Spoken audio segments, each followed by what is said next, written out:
Olha aí, estamos aqui fazendo o desafio de 5-0 Lichess e para o básico, até 1.500 pontos. Veja aí, olha só, nós estamos enfrentando um adversário de 1.385. O que será que um jogador de 1.385 tem dificuldade? Então nós dividimos aqui para o nosso treinamento até 1.500, básico, 1.501 a 2.000, intermediário, e acima de 2.000, avançado. Vamos lá, ganhando um tempinho aqui. O adversário jogou B6. Vou consolidar o centro com F4 e C3. Pronto. Fiz uma cadeia de peões. E agora vou tentar sustentar essa cadeia. Olha lá. A ideia agora é fazer o roque. Outra opção aqui seria atacar ali com E6, mas é sempre perigoso desgrudar esse peão. A ideia desse desafio, nick novo inclusive aqui, para a gente poder testar nível básico, nível intermediário, nível avançado e sempre buscando aprendizado. Assim que termina a partida, vou fazer uma análise rápida e tentar encaixar num dos pilares que nós trabalhamos. Abertura, meio jogo, final, tática e estratégia e análise e cálculo. Vamos lá. Como ele estava preparando ali o roque grande, né? Jogou a dama. Eu já comecei a fazer os avanços. Ó, para atacar numa das alas, você precisa estar com o centro estabilizado. E é o que nós estamos tentando fazer aí. A ideia agora é bispo G5. Opa! Eu já ia jogar bispo G5. Ó, a tática e problemas de abertura são os que mais a gente vê de dificuldade dos jogadores até 1.500 pontos.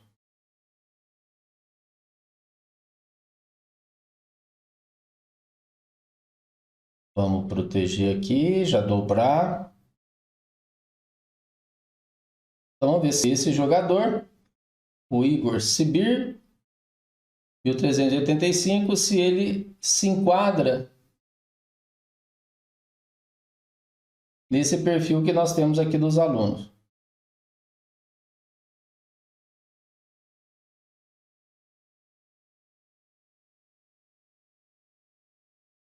Esse cavalo está um pouco fora de jogo, tentando imaginar o que eu posso fazer aí para poder colocar esse cavalo para jogar. Então veio a ideia de fazer o cavalo C2 e quando precisar a gente consegue colocá-lo em E3. E G3 ele também protege G2. O tempo já começa a ficar mais próximo. E como nós ganhamos material, a ideia agora é trocar. Tem duas teorias, né? Você pode trocar e ganhar com o material a mais que você conquistou, teoria de especificação de capa branca, ou você pode pressionar mais o adversário. Pressionando mais o adversário, você pode ganhar mais material, pode acabar com a partida mais rapidamente. Essa é a teoria da subjugação.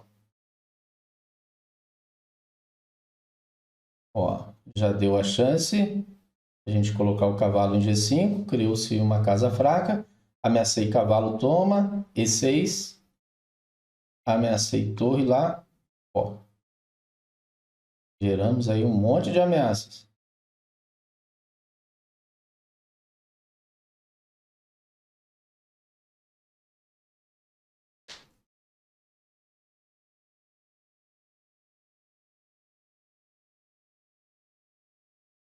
Como está cravado, vai jogar isso, não dá? Porque se bispo toma, cairia a nossa torre. Mas como está cravado, não tem problema. Então conseguimos dominar facilmente o adversário através de uma abertura bem sólida, bem tranquila, aproveitando os erros que ele cometeu. E em seguida tivemos aí a exploração tática, ok? Então essa partida foi rapidinha, mas casou ali com esses problemas que nós falamos dos pilares abertura e também tática. Ou seja, ao lidar com ataque e defesa, jogadores até 1.500 pontos é uma constante, mas claro que para toda regra tem exceção. Às vezes, o jogador se dedicou mais à estratégia, que é um pilar que geralmente a gente tem mais dificuldade, se acentua a dificuldade dele de 1.500 até 2.000 pontos. Agora, veja só os primeiros lances. Ó, E4, já estou em outro tabuleiro aqui, né, que é mais fácil para a gente manusear as peças. B6, a ideia é colocar esse bispo atacando o centro à distância, bem naquela característica hipermoderna. Não colocar peões no centro, o adversário coloca e você começa a atacá-lo. Mas então, esse tipo de posição, ó, a abordagem não é de D5 direto. Por isso que eu disse, sem um conhecimento razoável de abertura, sem ter ali um repertóriozinho, sem ter um padrão para você fazer os primeiros lances, fica muito difícil ter luta lá no meio jogo. Essa parte não mostrou isso. Então, a recomendação aí para você, ainda que seja um repertório mais estreitinho, tem que ter um padrão de jogo. Isso aí é mais ou menos como time de futebol, né? O treinador, o técnico ali, ele não dá uma cara ao seu time, né? Ele não distribui ali os jogadores pelo campo, ou seja, ele tem simplesmente uma estratégia, ele tem um posicionamento e depois as ações táticas. No xadrez também é assim. Então, olha só, esta posição ele deveria jogar, por exemplo, E6, cavalo F3, C5, C3, ou seja, atacando o centro. Aí a forma que geralmente a gente vê os jogadores trabalhando essas posições. Olha lá. Fica tudo protegido. Ó, A3, ali bispo E7, eu roco, roca também. Ou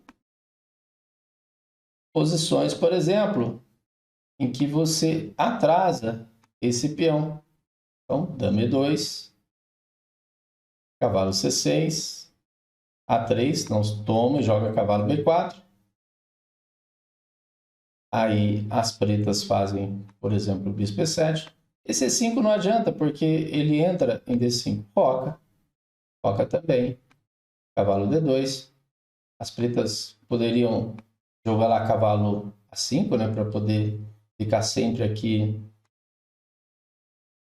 querendo entrar em B3. C4 é bastante comum, porque desvia uma defesa aqui, a gente joga esse.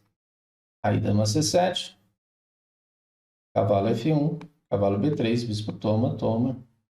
E aqui cavalo G3. Uma posição jogável aí para ambos os lados.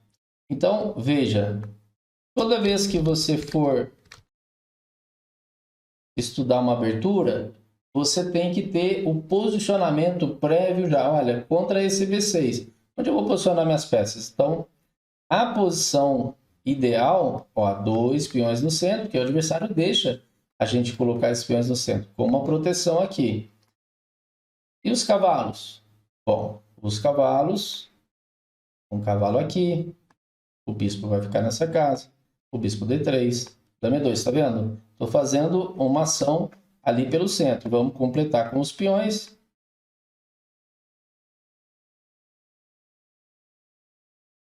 Aqui tem roque. Posso jogar a torre depois para fazer o cavalo F1. E torre K. Então, torre, cavalo depois. Em seguida, cavalo aqui. Uma possibilidade para o bispo D2, ou até E3, se tiver E4 protegido. E traz para cá a torre. Veja, posição bem tranquila, posição fácil da gente guardar. Ô, professor, mas não está tão fácil para mim não tem um jeito mais fácil? Sim, faz primeiro, para você guardar, a posição dos peões. e depois você vai encaixando as peças. Como se os peões fossem ali o esqueleto. Como o esqueleto ósseo mesmo, para segurar o corpo ali, para prender os órgãos. E agora, cavalo, outro cavalo aqui, né, que fez essa manobra. O bispo em D3, esse poderia ir para E3, dama E2, torre aqui, roque pequeno. Tá vendo? É esse o posicionamento que você poderia fazer contra essa defesa. É claro que podem ter variações, mas se você imaginar onde é que vão ficar as peças, uma posição ideal, se o adversário toma ali um outro caminho, você, sabendo para onde você quer colocar as peças, você faz a adaptação. Às vezes você não consegue passar o cavalo para G3, às vezes ele fica ali em D2 por mais tempo. Tem posição que às vezes você quer jogar na área da dama, mantém a torre em A1, faz A4, A5. Então, veja, se o adversário sai do combinado ali, sai daquilo que é da teoria, pode ser um erro estratégico ou tático que você pode aproveitar. Ok. Suponhamos que ele tenha saído, mas foi só um lance diferente. Não teve prejuízo maior para ele ali na posição. Tenta fazer o mesmo lance que você estudou. Quem sabe se aplica aquela posição. O lance dele pode não ter atrapalhado o posicionamento das suas peças. Apenas o dele foi diferente daquilo que você estudou. E por fim, se isso não for possível, explorar e nem manter o seu lance, aí você ensaia ali a posição, você vai fazer algo diferente.